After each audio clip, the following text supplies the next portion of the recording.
before that, I guess I should also introduce myself. I'm Ram Ramaswamy. I'm a visiting professor at IIT, and I'm also, I sit down the hall over here in room 516. I would like to introduce our speaker for today, Dr. Malamud. Carl is many things to many people. He's been, and he will talk about his role in computer science and various things, but he's also importantly the founder of an organization called publicresource.org and the Internet Archive. And he's a great believer in making public information public. So a lot of documents and things which are otherwise allegedly public material, but which are not available to the public, he scans and he somehow makes it available by hosting them in very public places. So this kind of disruption is something that he has been very good at over the last so many years, and I invite him to tell us about his philosophy of being a rebel with a cause. Yeah, a rebel with a cause. More information about his genealogy, his janam kundli, etc. is available on Wikipedia. But among the various things that he lists towards the end is 10 rules, 10 rules for radicals, and the most important one, one of the rules is get them to threaten you. So I think that Carl has been threatened by a lot of people. But anyway, it's a sort of interesting set of rules. Get people to use your services on the internet and so on and so forth. All right. So here's an experiment today, Carl, because following your rule number 1, call everything an experiment. So yes. This is an experiment. Welcome to IIT. So the rule is, thank you very much, Professor Ramaswamy and Professor Prasad. So the rule is not get them to threaten you. The rule is present the issue, right? If you're trying to change something, don't hide and go to BitTorrent and throw the data online and be anonymous. If you think some information should be public, you can make it public, but then you need to write a letter and explain what's going on. And that's something that I didn't realize at the time that I came up with this Rules for Radicals. This was a keynote speech I gave at the World Wide Web Conference. But as I began reading about Gandhi, I learned that was one of his rules. And one of his rules is when you're going to do something, you petition your government. So before you go to Dundee and you make salt, you write a letter to the Viceroy. You say, I'm going to go to Dundee and I'm going to make salt, and here's why. And you can stop me by simply getting rid of the salt tax. And if you really want to change something, you have to have a good story to tell, and you have to tell that story. Gokhale said that, I think it was Gokhale, it may have been Justice Ranade, said that the reason we petition is to educate ourselves and to warn our rulers, to put our rulers on notice. But one of the reasons that you write those letters to viceroys and others is to educate your peers as to why you're doing it. If you're the only person throwing rocks at a window to change the world, you're doing it wrong. Right? If you can't convince your friends that this needs to be changed, then you're not doing the right thing. So I didn't always work as a professional radical. I actually started, I wasn't trained as a computer scientist, but I worked in computer science for a decade. And I want to add one more caveat, which is I was not trained as a lawyer, even though I seem to have played one on the internet these days. But in the 1980s, I did work at Indiana University. I became an expert on relational databases. I used Ingress 1.0. You may not have heard of Ingress. It was actually the leading relational database before something called Oracle came in. But I used Ingress 1.0 and I became an expert on using these relational databases. I went to the Board of Governors of the Federal Reserve System and I helped revamp their system for predicting the money supply and the work in their research division. And in those days, if you wanted to install a relational database, and you went in and you said, I want to do a database, At the Federal Reserve, for example, all we had was a big old IBM mainframe, and it was full.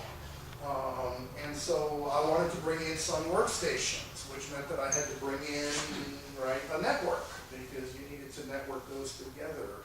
And so I started in databases and ended up doing networking. And I wrote 9 books in the 1980s, or 7 books in the 80s, one on Ingress, but then I wrote a whole raft of books on network protocols, on DECnet, which I was a real expert in, and I learned all about TCP/IP, which in those days was just one of several different networks that were out there.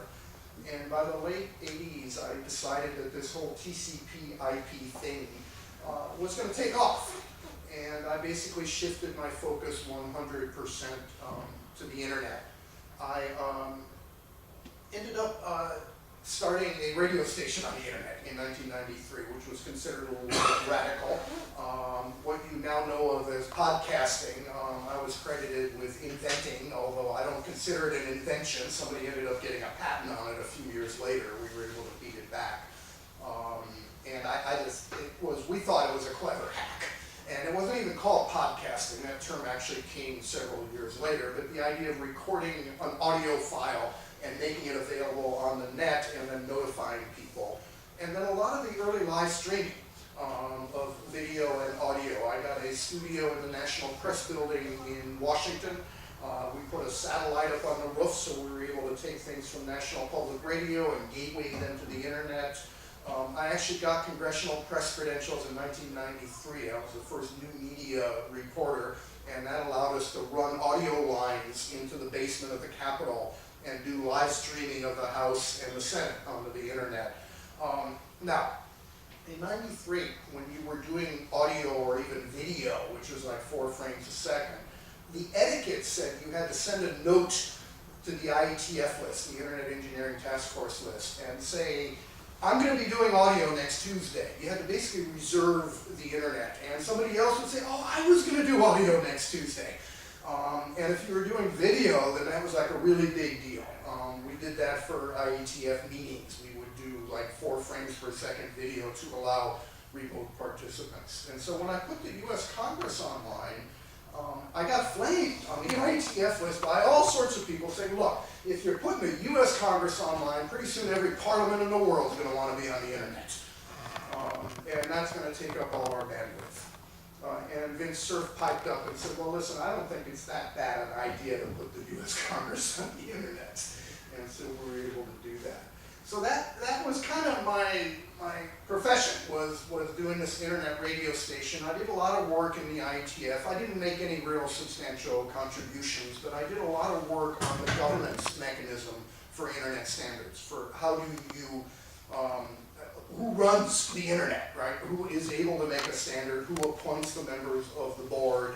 And it used to be the Department of Defense appointed the Internet Architecture Board, and I helped lead the revolution that basically let us select our own leaders. That was basically my contribution to the IETF. But as part of that, I got to work with the people that invented the DNS and people that invented the routing protocols, and I got to know people like Vince Cerf and John Postel, and that was a real thrill. But that's not what I really did that was serious.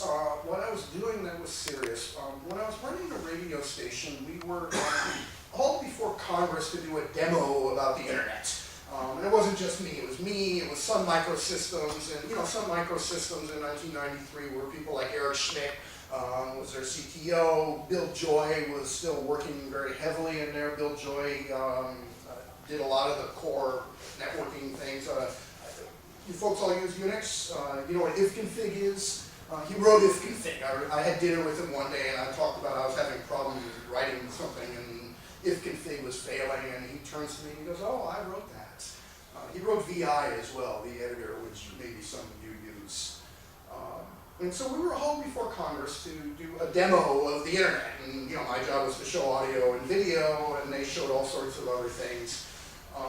And afterwards, I was brought into the back, and this was Chairman Edward Markey, who was chairman of the Committee on Telecommunications and Finance. And so we were on the telecom side of it, and they brought me back and they said, listen, we have this letter saying that the Securities and Exchange Commission database called EDGAR should be available on the internet for free. Now, these are all the filings of public corporations in the US. So when Google IPOs, they have to file with the SEC. Every publicly traded corporation has to do a quarterly report, an annual report.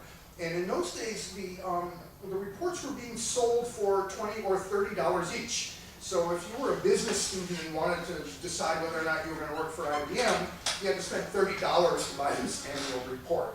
Because the government, what they were doing is they had this database, and they were wholesaling it. They had a deal with a company called Mead Data Central, and they were adding value to the data, and they were the wholesalers, and then they sold it to companies like Dow Jones, who were the retailers, who would add more value. And the theory was that ordinary Americans weren't smart enough to read these reports without all that value added.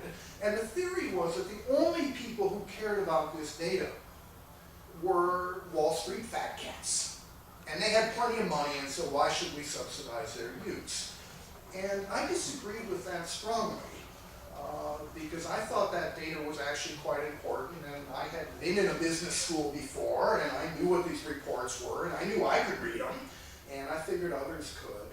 And we worked out a deal. There was a guy at the National Science Foundation that was kind of brave, and he gave me a grant, which allowed me to buy the data. So follow this line of thinking. I got money from the American government to buy data from the American government to give it away to the American people. And all hell broke loose when I did that. There were congressional investigations because all the information retailers thought we were going to eat their lunch. We were going to take all their money away.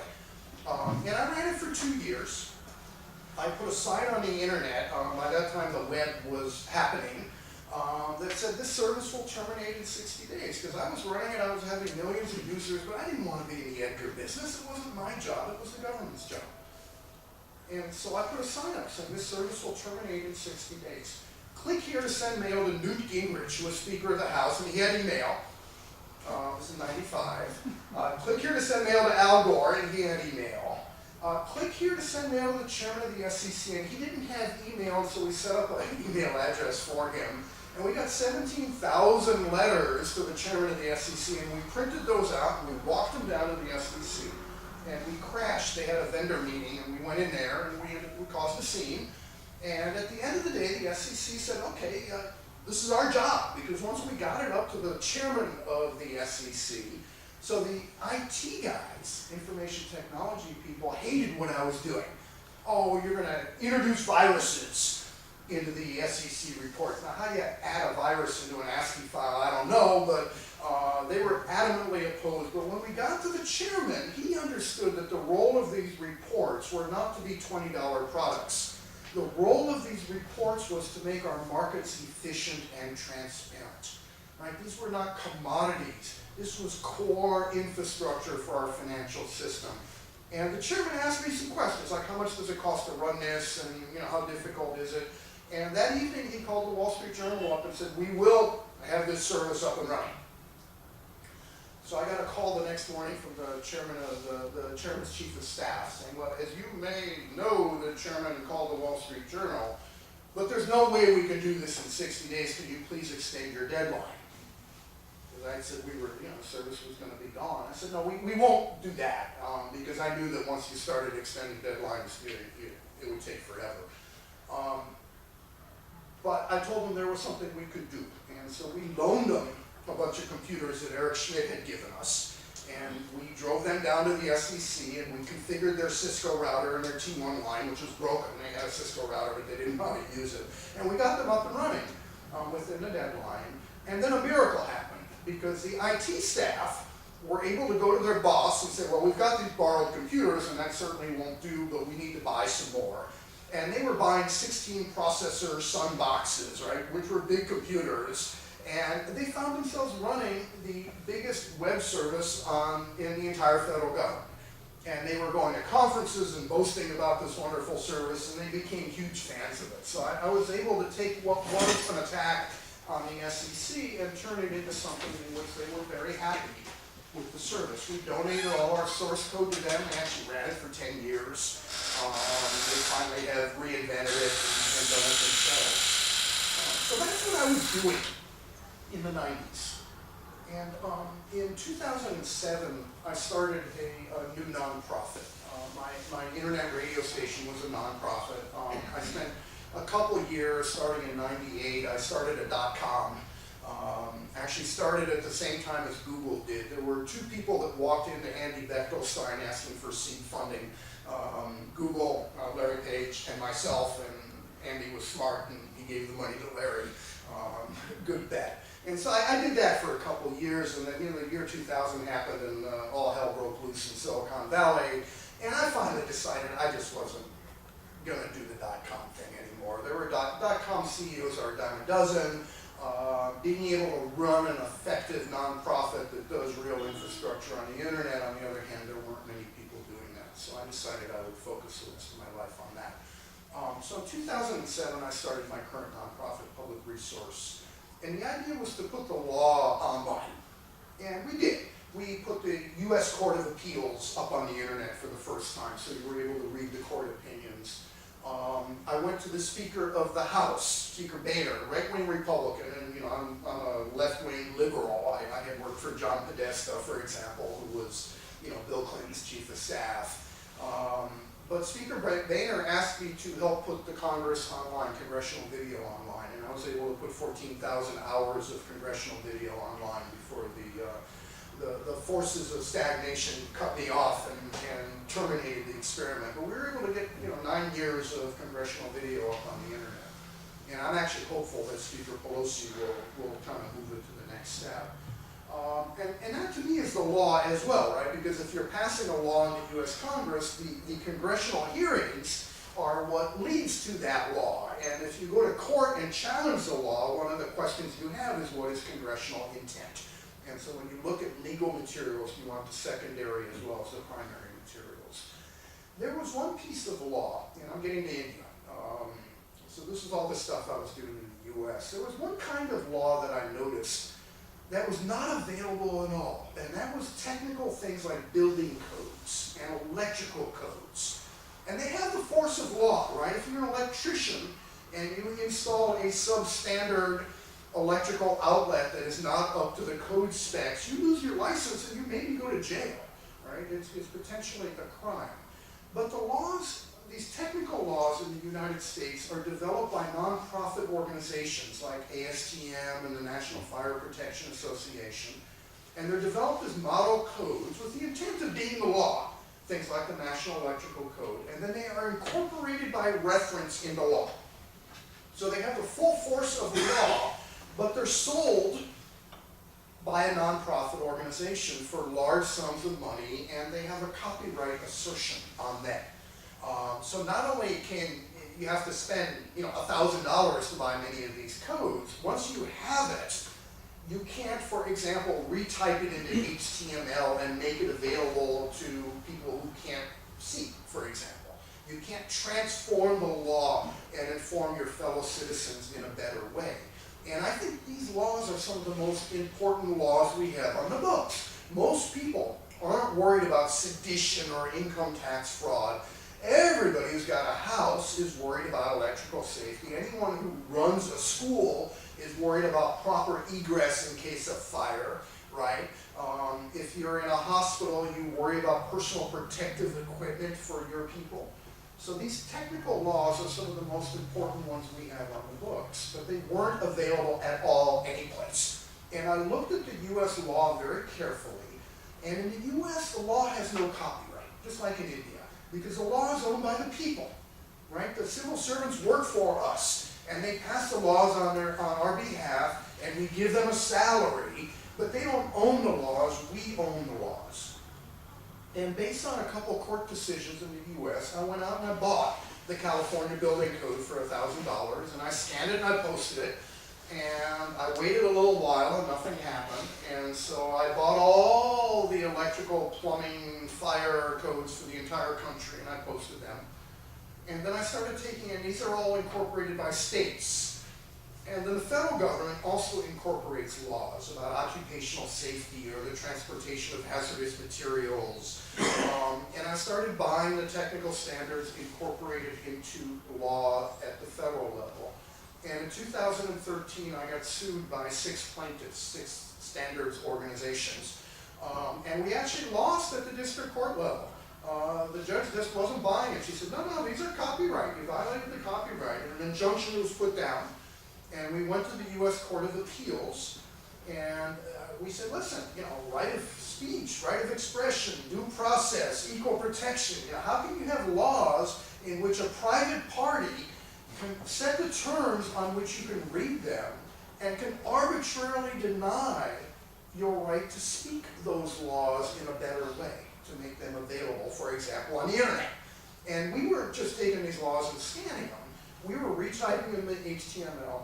We were redrawing the diagrams at the SVG graphics, right? So you could make them big and small and put them in your posters. We were recoding the formulas of MathML, making them accessible to the visually impaired, making them available in bulk, allowing you to do big data, allowing computer science students to take the energy code, pull the parameters out of it, model that in software, right, so that you could understand what you were doing as far as energy. There are actually people that had gone to ASHRAE, the American Society of Heating and Refrigeration Engineers, and they do the energy codes, and people had asked them for permission to pull those parameters out. And they said, no, we were thinking of doing that ourselves, so you're not allowed to do it. And that just seems wrong. So they sued us. We lost, went to the Court of Appeals, and added all these constitutional issues.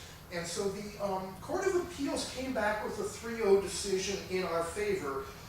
But it was one of those decisions, and like you win the pie eating contest and your prize is you get more pie. So what the court said is there's an important constitutional issue at stake here, the right to read and speak the law. But we don't believe the district court properly examined the issue of fair use. Because in the US you can use a copyrighted work, right? You can use one paragraph out of a book and use it in your scholarly paper, and that's fair use. And the district court judge had not properly considered it. So they lifted the injunction against me, so I reposted all the standards that I had to remove. And they remanded it back to the district court. And we now have 2 more years in front of us, in front of this district court judge that didn't like me in the first place because she said I was guilty. And we're going to have to go through each standard and open them up and say, well, does this one look like the law? Does it read like it's really law-like, or is this like advisory text? And was there market harm? And how much of it did you use? Well, I used all of it because the entire thing was incorporated. And so we got 2 more years at the district court, and then we'll be back up at the Court of Appeals, and then who knows where that's going to go. So I was doing that in the US. I began buying European standards. We went to a court in Germany for the European Union mandated safety standard for baby pacifiers, for soothes, when the kid sucks. And we were convicted for having posted that without a license. And we're continuing that battle in Europe. I went to the White House when I was in the middle of all of this, and my friend Anish Chopra was the chief technology officer. And he was like, so Carl, what are you up to? And I explained what I was doing with standards. And I said, I'm thinking of doing India. He goes, well, you should go see my friend Sam Petrotti. He's my counterpart in India. And then he kind of paused, and he goes, well, counterpart. Let me explain. There was a summit meeting, Manmohan Singh and Obama, big table, right? Manmohan Singh on one end, Obama on the other. My friend Anish is like way in the back against the wall. Sam Petrotti is right next to Obama, right? Sam, I don't know if you know who he is, but he worked with Rajiv Gandhi as one of his senior ministers. He was a cabinet minister under Manmohan Singh. His claim to fame is he put a telephone in every village in India. So he's a pretty big deal. And I went to see him. And I said, well, Petrotti, I was thinking he didn't know what standards were. He hadn't examined these things. And so I brought a dozen examples of Indian standards with me and showed them to him. And he's like, well, why do they copyright? Because in India, this is a government organization, the Bureau of Indian Standards, but they do it like everyone else around the world. So they charge money. The Indian building code is 14,000 rupees, which is a lot of money for a book in India. And particularly if you're like an engineering student, this is a required book as part of your studies.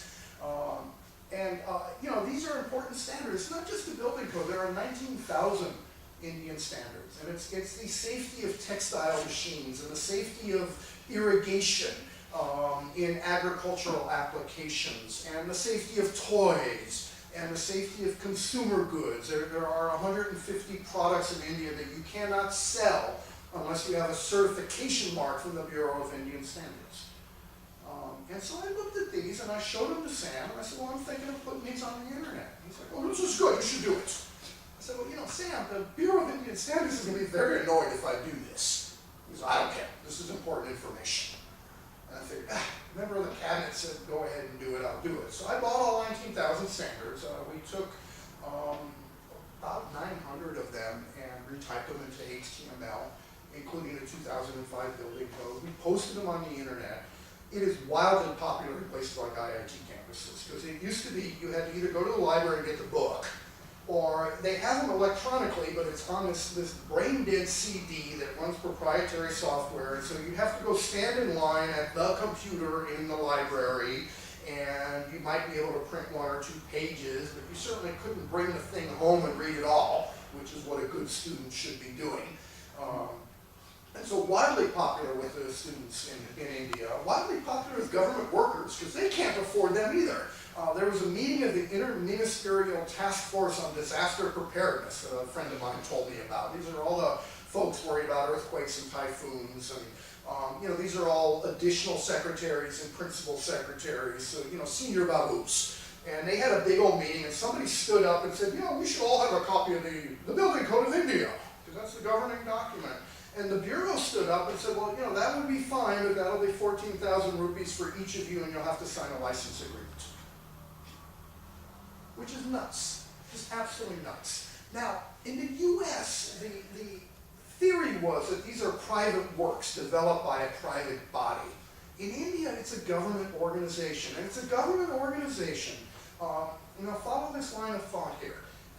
It is a government organization that is supervised by a standards council that has 2 union ministers, 4 state ministers, 2 members of parliament, and a whole raft of additional secretaries and principal secretaries. They supervise 650 committees that actually write the standards. And you know who writes the standards? Nobody's getting paid to write the standards. It's people like professors. It's engineers. It's folks that volunteer their time or do it as part of their official duties as a government employee. They write the standards. And then when the standards are done, they become draft standards and they're issued for public comment. And then they're stamped by the Standards Council and they're noticed in the official gazette, right? And then many of them are used as part of the official certification scheme. Many of them are used in regulations by the various ministries. So the Ministry of Steel will use the standards about steel. Many of them are used by state governments. And our position is that these things are the law. And so I ran these things for about a year, year and a half, again, wildly popular. And I got my renewal notice from the Bureau of Indian Standards. I was paying $5,000 a year for their CD subscription, which in theory had all of them. It turns out it didn't. But in theory, that was all of them. And it came time to renew. And so again, this is, you don't threaten them, but you do warn your rulers. And so I sent a letter back that said, yes, I would love to renew. Here's my purchase order for $5,000. By the way, you will be delighted to hear that all your standards are on the internet. Would you like the HTML? And I got a letter back from them saying, no, no more standards for you, sir.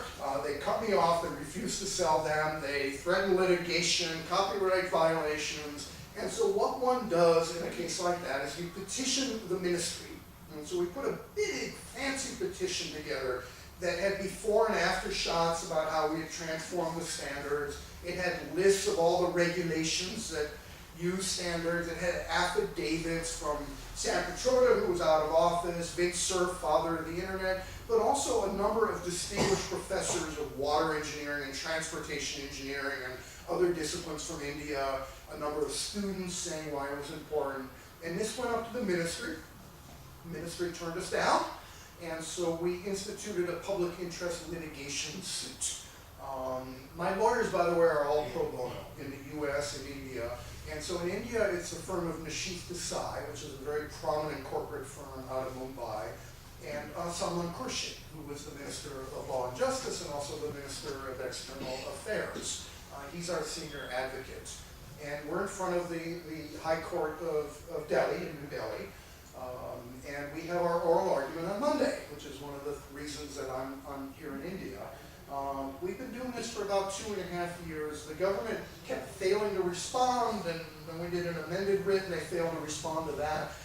It's all papered over now, so unless something happens, like the docket is too long and they don't get to us, we're going to have our actual oral argument on Monday, and we should have an opinion within the next couple of months. So I'm very hopeful that that will actually happen. So that's what brought me to India. After doing that, and the lawsuit and all that, I decided I needed to learn a lot more about India. If I was suing your government, right, I probably needed to know more. And I've been fascinated anyway by Indian history. Because of my work, I've had to learn a lot about civil resistance, about how does one confront authority, and that naturally brings one to Gandhi, and Martin Luther King and Nelson Mandela, and other people that have confronted authority in very different circumstances. I'm not equating the work I do to, like marches to the sea or the liberation. Not nearly as dangerous for one thing, but it's the same basic idea of you're confronting government, trying to get them to change what they're doing, and they don't necessarily want that change, and one can learn an awful lot from them. I spent a lot of time reading about Indian constitutional law and Indian history so that I had a story to tell about why, under Indian law, these standards should be available, right? Why I believe they are the law, and why I believe these standards are essential to your right to education as an engineer. And as part of that work, I had the privilege of Sam Petroda invited me to accompany him for a week. This was a few years ago. And we went to Gandhi Ashram on Gandhiji's birthday and did a workshop on nonviolence. People like Ella Bhatt were there. I mean, it was really actually quite intimidating for me. I did that. We gave speeches all over India, places like Mayo College, and Sam's a real celebrity, so there were like 1,000 people there, and at each of these speeches. And it was a lot of fun. And then I came back with them the next year. And then I just started to focus more and more on India. And I wrote a book called Code Swaraj, which explains my thinking and why I shifted from the US to India. And that's because I believe that if there's going to be a revolution in access to knowledge, it's going to have to start here. It's not going to be in the US. It's not going to be in Europe. It's going to be in India. And I'll explain a little bit about those thoughts as I go through a couple more examples. So I started looking for other things to do in India. And Sam handed me a USB drive with the collected works of Mahatma Gandhi. And I said, well, where'd you get that? He goes, it's Sabarmati Ashram. And it's the electronic edition, right? So they had gone through and run the whole thing through OCR and corrected every single mistake in it. Beautiful piece of work. And I was like, well, can I post these on the internet? He goes, of course. I said, well, won't the ashram be annoyed? Nah, not a problem. And the ashram was a bit annoyed when I posted them, but we have since become very good friends. And I've spent a lot of time with Dina Patel, who did the electronic edition. But since I had posted the collected works of Gandhiji, I decided I would do a little more. And so I started looking around, and I noticed that there were 129 audio files of Gandhi speaking on All India Radio during the last year of his life. And so I pulled those out of the government server and posted them on the Internet Archive. And I pulled the text out of the collected works. So the collected works will have a translation of each of those speeches, complete with footnotes. And so I set those in HTML under the audio file, and I made the footnotes go live, and the volume indicators go live. So you could listen to the speech, read the English translation, and then click into the collected works and see what letters he wrote that day, what letters he wrote the next day, You know, if there was a footnote, you could click over to what he was referring to, and you could actually walk through the last year of his life. He gave 129 speeches in the last year of his life, so it was every few days, and all of your radio had all of those. So I added that. I found the collected works of Nehru on the Nehru Memorial Trust server. And it was inside of a page reader, right? So you could flip pages, but you couldn't just download the whole volume. And it turned out they were missing 10 volumes because they hadn't scanned those. And so I was able to pull the 60 volumes they had out. I bought the remaining 10 volumes and scanned them. So we have the most complete collection of the works of Nehru now. Same thing with the works of Ambedkar. There were a number of volumes on the Maharashtra government server, but again, they were missing a bunch of volumes, and they didn't have the translations into other languages, and so I pulled those in. And then I started going to government bookstores. Now, your government is one of the largest publishers in India. The Publications Division of the Ministry of Information does amazing work. They did the collected works of Gandhi. But they have so many other things, and they have a bookstore here in India. You can go in there, here in Delhi. You go in there and you can buy these amazing books. So there's 60 volumes on the builders of modern India. Each one is a biography, and it's written by a famous historian. They have books on how to wear a sari. They have comic books on the life of Tagore. They have the lamps of India, the temples of Odisha. And so I started going in and buying books, buying enough at a time that I got a 40% discount, and they now know me when I walk in. The staff will stand up and say, "Oh, Mr. Carl, how are you?" And I bought several hundred of their books, and I scanned them, and I put them on the Internet Archive for free access. I've gone to the Archaeological Survey and bought their books, to the Indian Council on Agricultural Research. I have 50 books on, you know, the mango and the onion and you know, making honey for profit. Very interesting material, really well done. The government asserts copyright on all these things. They all say copyright, Government of India, all rights reserved. And I looked at that very carefully. So these things are sold really cheap. Ministry of Information, I mean, their books are, you know, I'll go and I'll buy 100 books. It'll be maybe 100 rupees per book, maybe. Incredibly cheap. They don't make any money on these things. Many of these books are out of print. A lot of the books I have, I've gone to, you know, Amazon and eBay and AbeBooks and bought those. They're meant for public distribution, and so I have knowingly bought these books and scanned them and put them online, knowing that at some point a government agency may come to me and be upset. And my hope is to be able to go back to these agencies and hand them a disk drive and say, "Look, I've scanned all your stuff. Would you like it? You know, can I help you put it online?" And in fact, when I come to India, I have something to show you folks, and I should give it to you.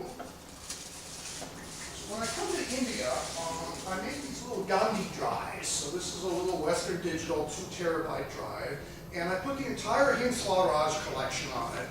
This one has the entire books of the Indian Academy of Sciences, which I scanned with their permission and cooperation.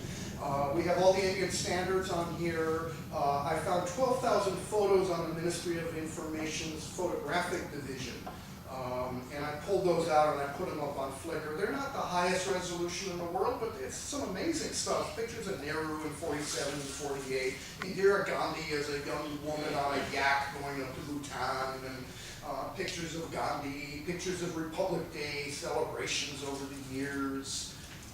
And so when I come to India, I make copies of these things and I just hand them out to folks. And my hope is that people will actually start using them and installing them on their campus servers and things like that. So that's the works of government issue. In the United States, when the federal government authors something, they're not allowed to have copyright.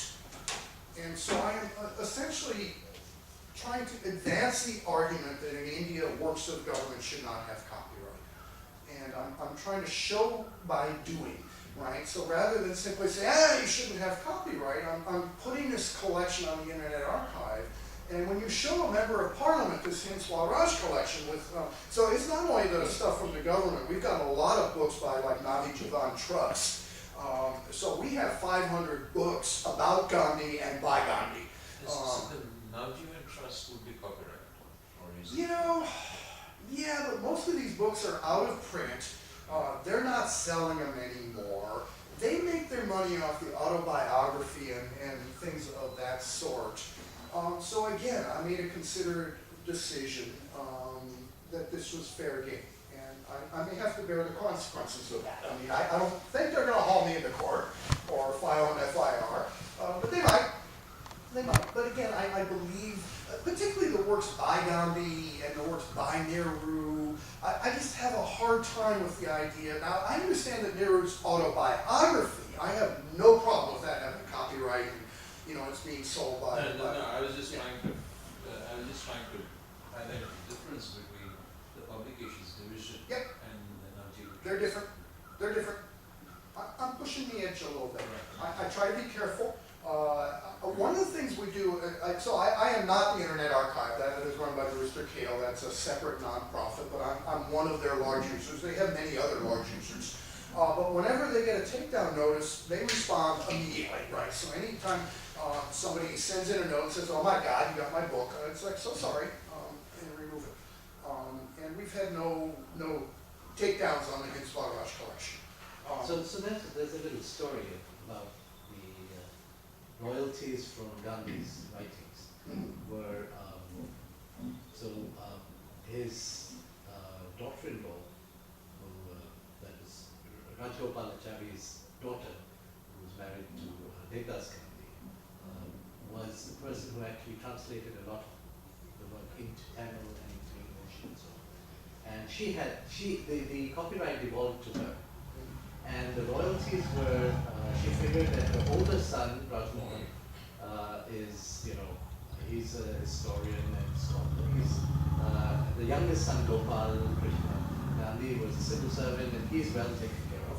The middle son was Ramchandra Gandhi, Ramu Gandhi, who was a professor but was, incapable of he was a philosopher and incapable of sort of making ends meet other than being a professor. And so the funny thing is that the royalties of the works of a man who fought for prohibition went to paying the bar bill of Rahul Gandhi in IIC. he lived and died in IIC. So there isn't any use for that royalty anymore. So that's probably why the Navjeevan Trust doesn't really, is not very. And this stuff really is out of print. Yes. Most of what we're looking at, the pamphlets of Gandhi and Bihar, or the works of Sardar Patel, or Navjeevan Trust. And I'll look around for these things. Many of them you just cannot buy. They're just not available anyplace. It's not only not from them.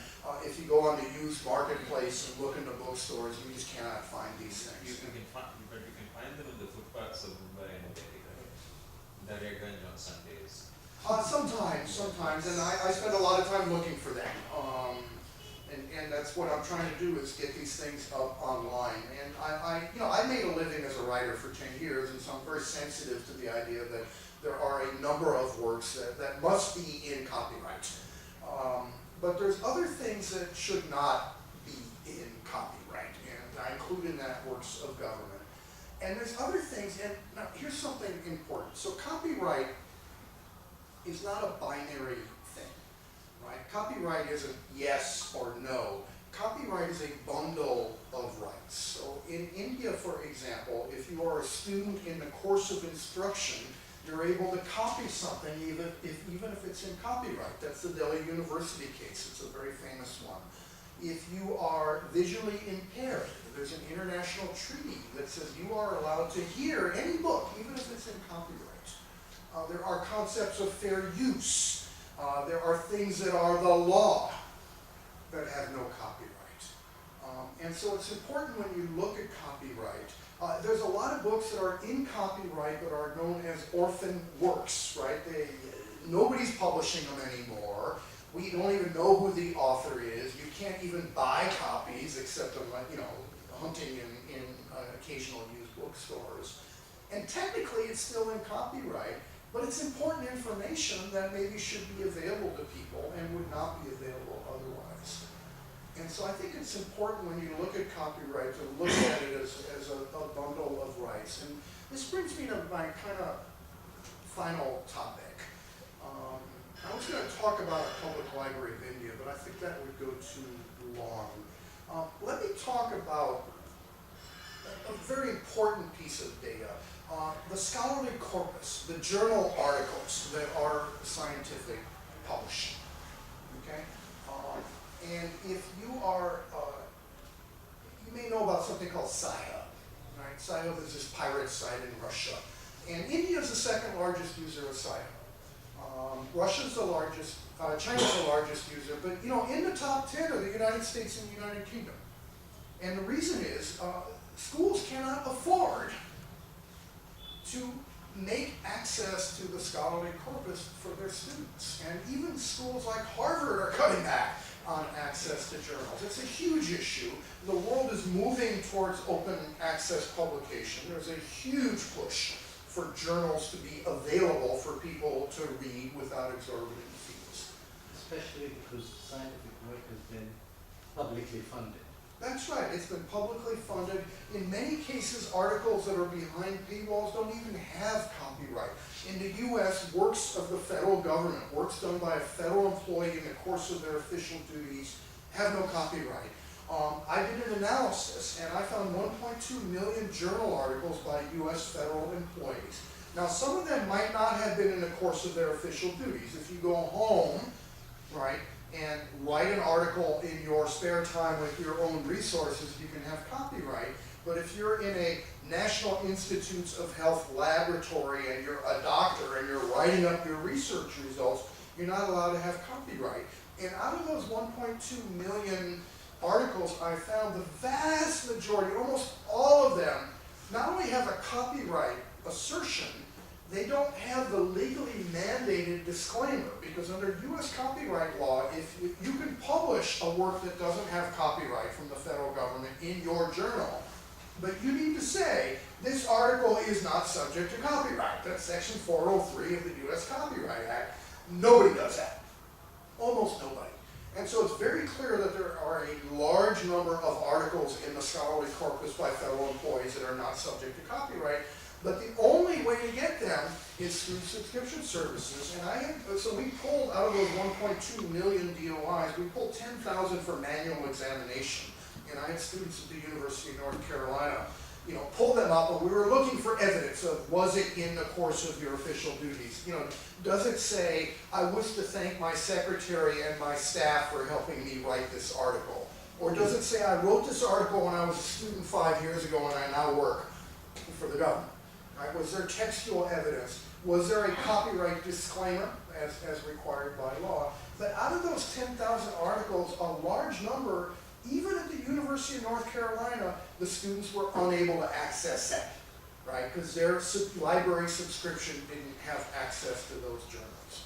So that's a big problem, but there's an even bigger problem. And that problem is this. Are you all computer scientists, or many of you? So the forefront of computer science, right, is AI, big data, text and data mining. I mean, there's other things going on, but that's certainly the hit thing these days. You know, IBM's got a huge push, Google, Amazon, certainly in the industrial world, that's a lot of what's going on. It is impossible today to do big data, text and data mining on the scholarly corpus of journal articles. Right? It's legal to do that. In the United States, case law says that text and data mining is non-consumptive use. You're not reading the article and giving it to someone else, right? You're not consuming the article, you're just running computer programs on it. There's something called HathiTrust, which takes all the Google books and has them in a big database, and they make them available if they're out of copyright to you know, students in the universities. They are doing text and data mining on all the books in the United States based on case law. In Europe, there is a text and data mining exemption to copyright. In Japan, there is a text and data mining exemption to copyright. In India, there is an exemption for in the course of instruction, right? Copyright doesn't apply. But also, you're able to use material for research and personal use, and that is not a copyright violation. But despite that, it is impossible today to do text and data mining on the entire scholarly corpus. And that means that there is important knowledge, much of which might be life-saving, that cannot be accomplished. And an example is what's called meta-analysis. So if you are looking at cures for cancer, you can do that in a laboratory. But another thing you can do is examine all the articles out there that talk about a particular gene, for example, that causes cancer, and look at those articles and determine whether there is higher level knowledge you can pull out of that. You might want to examine the scholarly corpus to determine whether or not there are areas of science that are going to be especially important in the future, by looking at not only the citation graphs, but what are people writing about. And if you notice that there's a lot more papers about the use of polymers in the construction of tubing or whatever, you might determine that that's going to be especially important in the future. And as a policy issue,